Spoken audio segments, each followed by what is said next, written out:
இந்த மாளிகை யாருக்காக இது யாருக்காக காதலே போ போ காதலே வா வா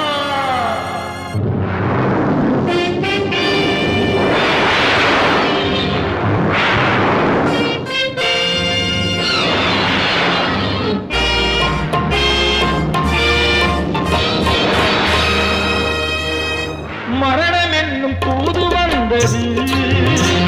அது மங்கை என்னும் வடிவில் வந்தது